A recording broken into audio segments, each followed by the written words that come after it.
Durante casi 2000 años, casi todo el mundo pensó que la guerra de Troya era pura fantasía, una historia bonita de dioses caprichosos, héroes musculosos y un caballo de marea gigante, pura ficción, puros cuentos, un corrido básicamente, punto. Hasta que en 1871 llegó un comerciante alemán obsesionado con Homero desde niño y agarró una pala y empieza a excavar una loma en Turquía. Y se encuentra con que, de hecho, esa colina sí tenía una ciudad y no nomás era una, eran de hecho como 9. De todas estas ciudades o de todas estas capas de ciudad, había una que estaba quemada y como con signos de que había sufrido una batalla por ahí alrededor de 1180 a.C. Así que hoy vamos a meternos de lleno a esto. Vamos a tratar de determinar si la guerra de Troya era cierta o era completamente mito o si hay algo en medio. Sin más por el momento, vamos a darle.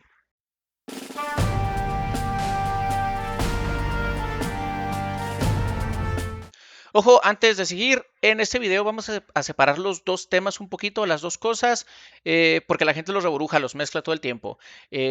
Vamos a hablar de lo que escribió Homero, de la Ilíada, de la Odisea, escritas son expertos por ahí del 750, 700 a.C., o sea, 4 siglos después de que supuestamente pasaron los hechos.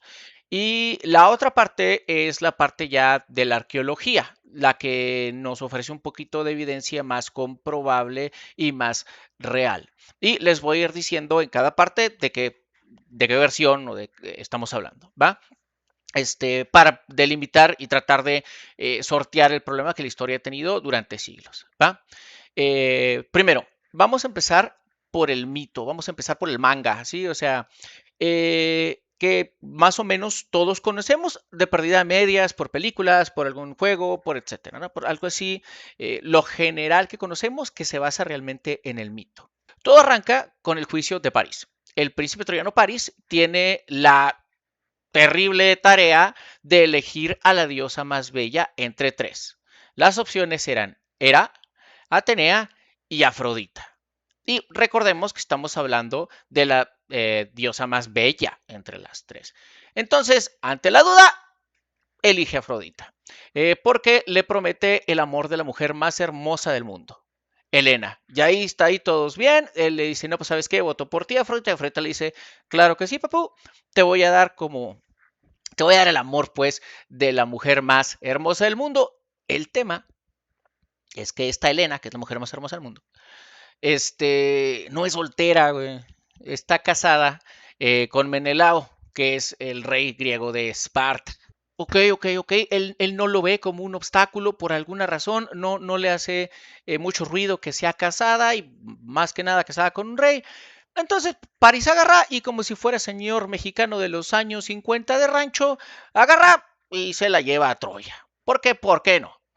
Eh, Obviamente, esto a Menelao, rey griego de Esparta, no le agrada mucho, por supuesto, se súper ofende, dice, ¿cómo carajos me acaban de dar baje aquí?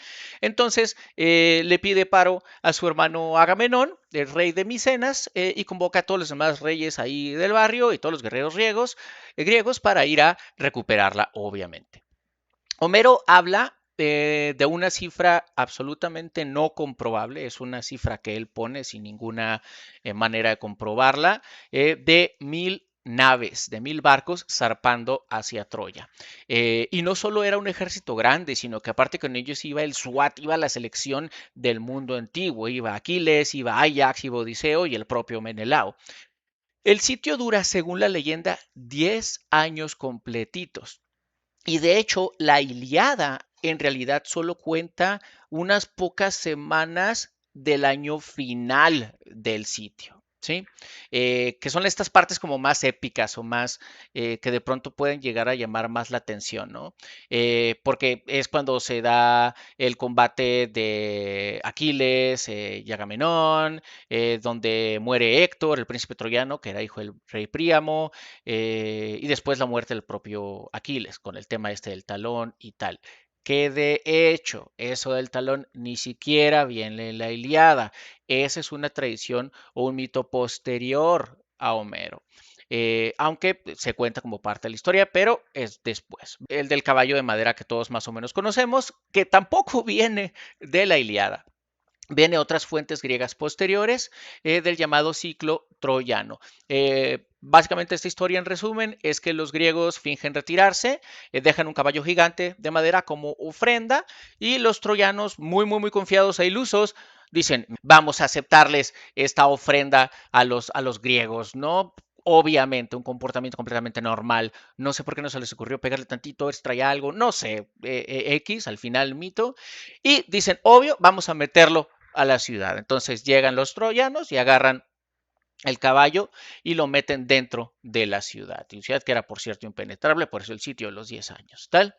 Y una vez adentro, durante la noche, de adentro del caballo salen N cantidad de soldados griegos que después abren las puertas de Troya para que entre el resto del ejército y el resto es historia, ¿no? Básicamente pasan por sobre Troya y arde Troya.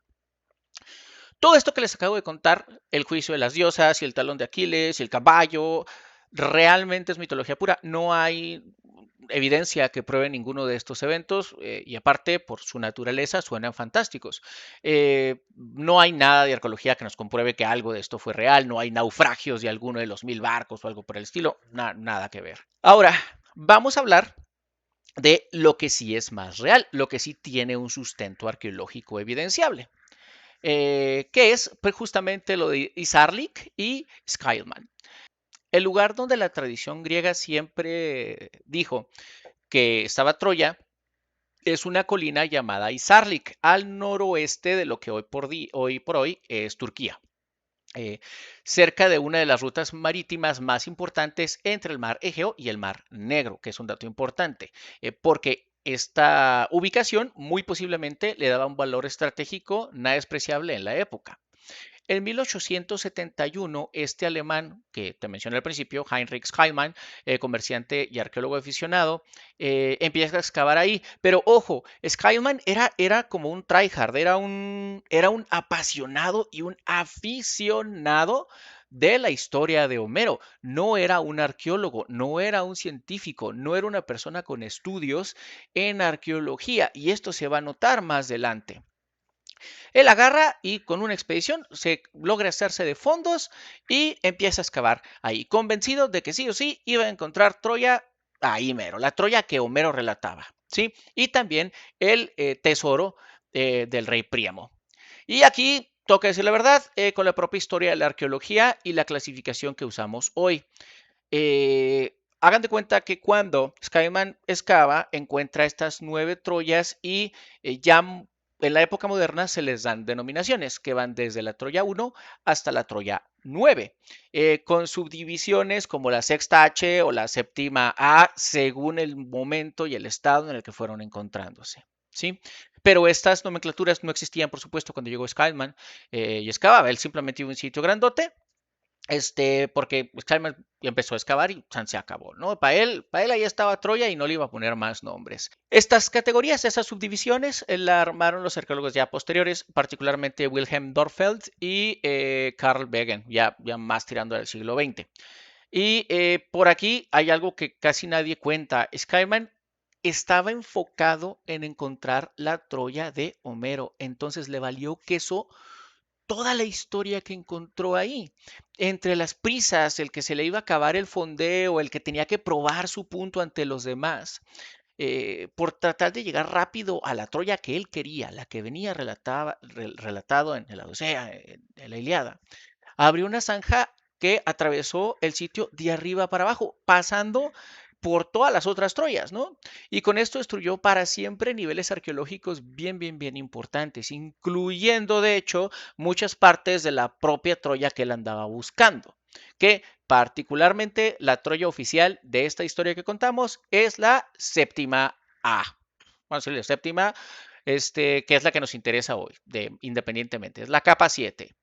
Sí, es uno de los descubrimientos históricos o arqueológicos más grandes de la historia de la humanidad, pero también viene acompañado de uno de los errores más grandes de la arqueología por irte así derechito tasajeando la piedra sin fijarte, ¿no?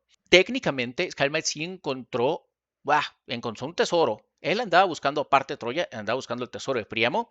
Y Skyman, de hecho, encontró joyas de oro espectaculares y juró que eran del rey Príamo, el de la Guerra Homérica. Pero de hecho, no eran de él. Técnicamente, ese tesoro que sí se encontró es más valioso todavía porque es más antiguo, porque data de aproximadamente 1000 años antes de toda esta historia homérica. ¿Sí? Sí es real, sí es genial verlo, sí existe, pero no tiene nada que ver el tesoro con la historia de Aquiles y Helena y Paris, ni ninguno de estos. Ahora, de todas estas capas, les comento que vamos a platicar particularmente de la 6 y la 7. ¿Sí? La 6 y la 7A. ¿Sí? Troya 6 existió más o menos entre 1700 y 1300 antes de Cristo y ya se veía gente con poder, calles ordenadas, construcciones muy sólidas en piedra y con cerámica micénica, o sea, griega, que confirmaba que pues sí había relación entre esta ciudad que está un poquito lejos, ¿no? De Grecia. La versión más aceptada es que la fase final de Troya Sexta se cayó por un terremoto alrededor de 1300 a.C., no ninguna guerra ni conflicto. Ojo con esto porque mucha gente la confunde. Este no es el desastre de Homero. Realmente arriba, literalmente sobre las ruinas de la Sexta, se encuentra la Troya Séptima. Y esa sí se destruye entre 1190 y 1180 a.C., más o menos, pero sí tiene señales que pintan a conflicto. Hay escombros quemados, hay restos humanos entre las ruinas y hay evidencia de que la gente vivía apretada porque recordemos que estaban en sitio, no podían salir de la ciudad. Hay cuartos como que subdivididos donde aprovecharon para hacer más casas o más espacios para que la gente pudiera tener un lugar para estar y había vasijas con comida enterradas bajo el piso como una especie de escondite para guardar esas provisiones por si las cosas se ponían más gachas, ¿no?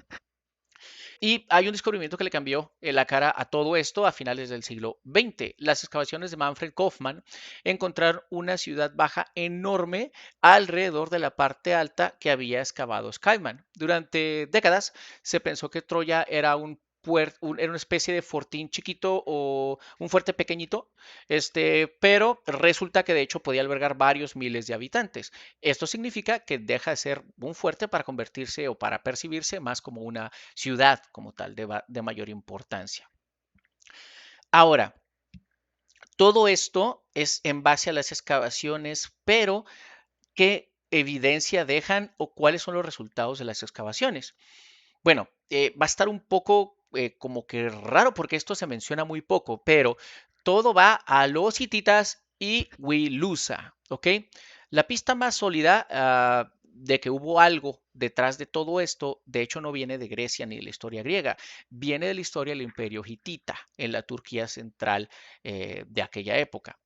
En documentos hititas escritos en cuneiforme aparece una y otra vez el nombre de una ciudad llamada Wilusa, ubicada justo al noroeste de Anatolia. Y existe un consenso más o menos, bueno, amplio, aunque no unánime, entre los especialistas de la materia que Wilusa es el sitio de Izarlik. Esos mismos textos hablan de un pueblo llamado Ayagua. Y la gran mayoría de los expertos lo relaciona directamente con los micénicos, o sea, los griegos, que Homero llamaría aqueos. Uno de los documentos más citados es el Tratado de Alexandú, firmado antes de 1227 a.C., entre el rey hitita Muwatalli y un gobernante de Wilusa llamado Alexandú. Y sí, suena muy parecido a Alexandros, que era otro nombre que Homero le daba a París. Y es una coincidencia que de hecho ha tenido pensando a los arqueólogos durante muchos, muchos años, pero la verdad es que hoy en día no sabemos con certeza si este Alexandú era troyano de verdad o simplemente un gobernante local anatolio con un nombre que sonaba así medio griego, ¿no? No es prueba definitiva de nada, pero tampoco podemos ignorarlo. Ahora, ya sabemos que en ese lugar, en esa loma de Sarlik, hubo una ciudad. Ahora, viene la parte del conflicto que nos queda probar. Sí sabemos que hay un conflicto político documentado entre 1250 y 1240 a.C. Un rey Wilusa llamado Walmu es destronado por uno de sus parientes, cosa que es muy común en la realeza, y de hecho el rey hitita tiene que meterse a resolver este tema. Y también aparece un personaje llamado Pillamaradu, que armaba conflictos en la zona con posible respaldo de los Ayawa. Todo esto viene de documentos hititas, no de poesía griega de ningún tipo, y nos confirma que Wilusa, diagonal Troya, fue entre los siglos 14 y 12 antes de Cristo, una región real con peso político y con roces militares documentados que involucraban a alguien que al menos se identificaba como griego. ¿Y esto a dónde nos lleva? Hay especialistas como Joaquim Latas, uno de los principales defensores de la historia, que es real, profesor emérito de la Universidad de Basilia, que dicen que toda evidencia circunstancial sí apunta a que hubo un conflicto armado real en 1200 a.C. entre el imperio griego, entre el mundo griego y Wilusa, porque recordemos, Wilusa está más en Turquía, pues. Pero otros historiadores que son un poquito más prudentes dicen, a ver, sí, sí hubo una ciudad quemada con restos humanos y proyectiles de onda regados por ahí, pero este tipo de conflictos o este tipo de evidencia lo podrías encontrar en cualquier guerra, saqueo e incluso lío asociados a los pueblos del mar, que en esa misma época andaban desestabilizando todo el Mediterráneo oriental. Y aquí una aclaración importante, hoy no hay evidencia de que fueran específicamente los pueblos del mar, luego les digo específicamente quiénes son los pueblos del mar, pero básicamente eran unas tribus, unas comunidades que básicamente eran unos especie, por así decirlo, comillas gigantes, de vikingos de aquella zona que andaban atacando las ciudades costeras, y por supuesto Troya lo era.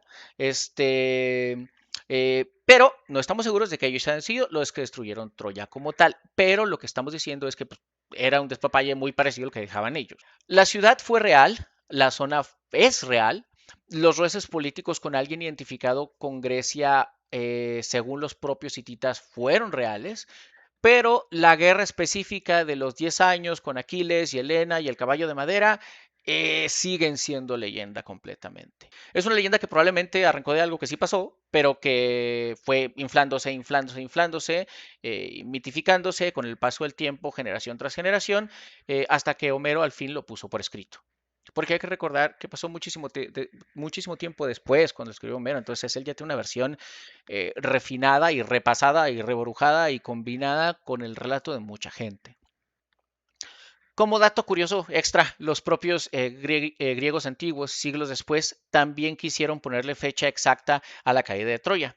Eratóstenes, un astrónomo y matemático griego, que de hecho también calculó el tamaño de la Tierra, calculó en el siglo III a.C.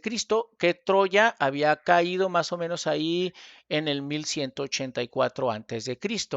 Ese número es un cálculo hecho casi 10.000 años después de los hechos por un erudito griego, no una fecha sacada de excavaciones. Él no tenía evidencia, pura matemática.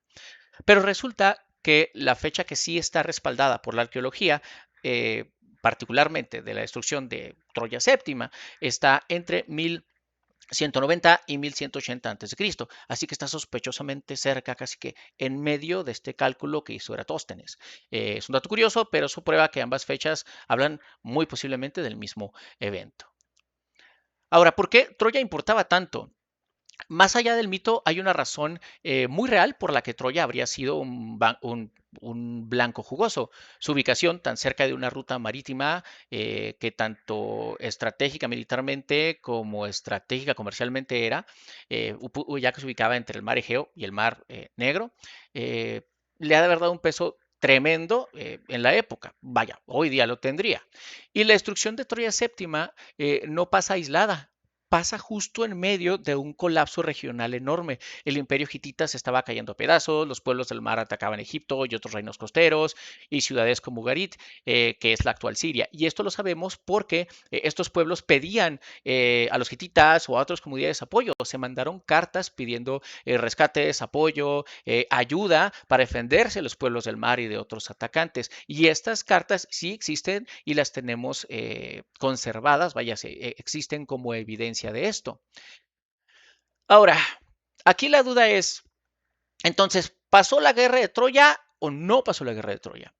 La respuesta más honesta que puede dar la ciencia hoy en 2026 es que probablemente sí pasó un conflicto real en ese lugar, más o menos en la época, y sí había griegos involucrados, pero toda la parte pues fantasiosa de Aquiles y Helena y el talón y los dioses del Olimpo peleándose, eso sí es leyenda pura. Pero díganme qué opinan ustedes al respecto.